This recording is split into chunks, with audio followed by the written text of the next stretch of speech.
Em 1989, uma empresa de refrigerante virou, por alguns dias, dona de uma frota militar. 17 submarinos, um cruzador, uma fragata, um destroyer. Não é piada nem lenda de internet. A Pepsi realmente recebeu uma esquadra soviética como pagamento.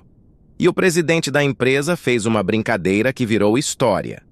Estamos desarmando a União Soviética mais rápido do que vocês. Como é que uma marca de refrigerante americano acabou com navios de guerra russos? A resposta começa numa cozinha, 30 anos antes. Para entender essa loucura, é preciso lembrar de um detalhe.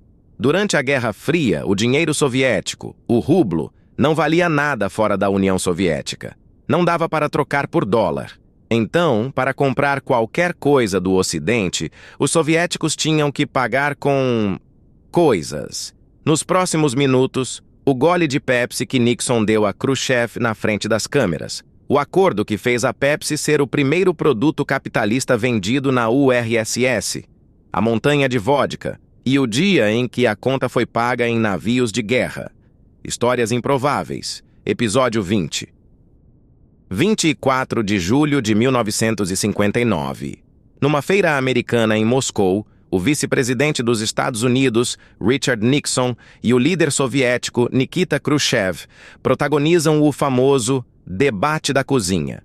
Em pé, diante de uma cozinha americana modelo, discutindo qual sistema era melhor, capitalismo ou comunismo, na frente do mundo inteiro. E ali, no meio da tensão da Guerra Fria, um executivo americano teve uma sacada genial.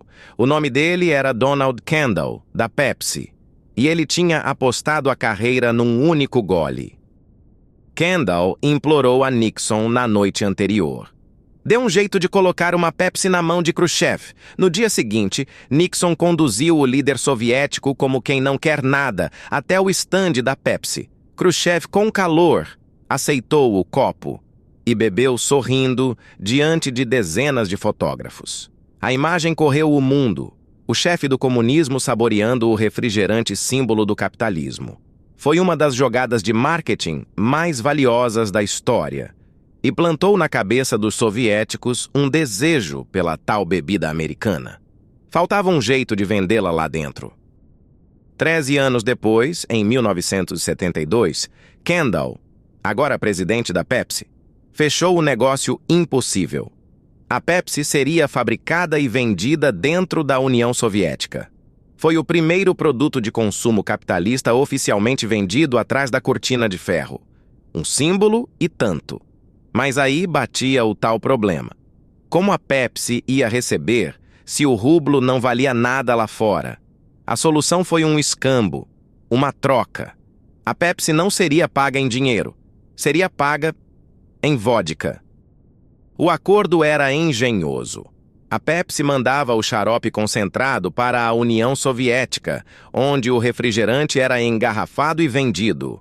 E, em troca, ganhava o direito exclusivo de importar e vender a vodka Stolichnaya nos Estados Unidos. Deu certo por anos. Os soviéticos bebiam Pepsi, os americanos bebiam Stolichnaya, e ninguém precisava de dólar nem de rublo. Até que, no começo dos anos 80, a política estragou tudo. Quando a URSS invadiu o Afeganistão, os americanos boicotaram a vodka soviética. E a moeda de troca da Pepsi despencou.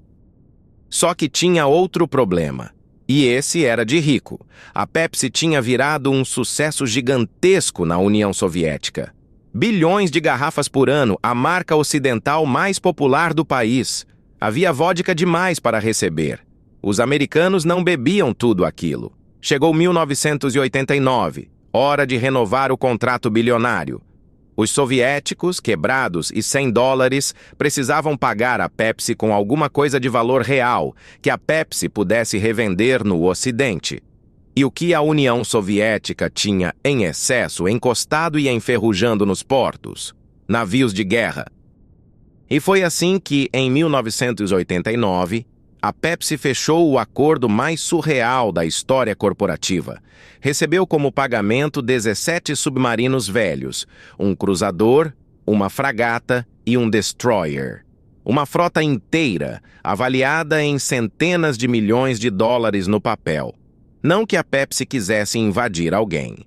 Os navios eram sucatas obsoletas e foram revendidos na hora para um estaleiro escandinavo virar lata. A Pepsi foi apenas a intermediária. Mas por alguns dias no papel, uma fabricante de refrigerante era dona de uma esquadra. Aí nasceu a lenda que corre a internet até hoje, a de que a Pepsi teria virado a sexta maior potência naval do planeta. É bom demais para ser verdade? E não é. 17 submarinos velhos colocariam a Marinha Pepsi mais para a sétima em submarinos de ataque, empatada com a Índia, e feita de ferro velho que não navegava. Mas a piada boa é verdadeira. Quando o executivo Kendall foi ao conselheiro de segurança da Casa Branca comentar o negócio, soltou a frase imortal: "Estamos desarmando a União Soviética mais rápido do que vocês." Empolgados, os dois lados foram além. Em 1990, anunciaram um acordo 3 vezes maior, cerca de 3 bilhões de dólares. Dessa vez, a Pepsi receberia 10 navios mercantes e petroleiros soviéticos, construídos ao longo dos anos, para alugar ou vender no mercado mundial. O dinheiro bancaria o dobro de fábricas de Pepsi na URSS e até uma rede de Pizza Hut em Moscou. No papel, era o maior acordo já feito entre uma empresa americana e a União Soviética. Só faltou combinar com a história.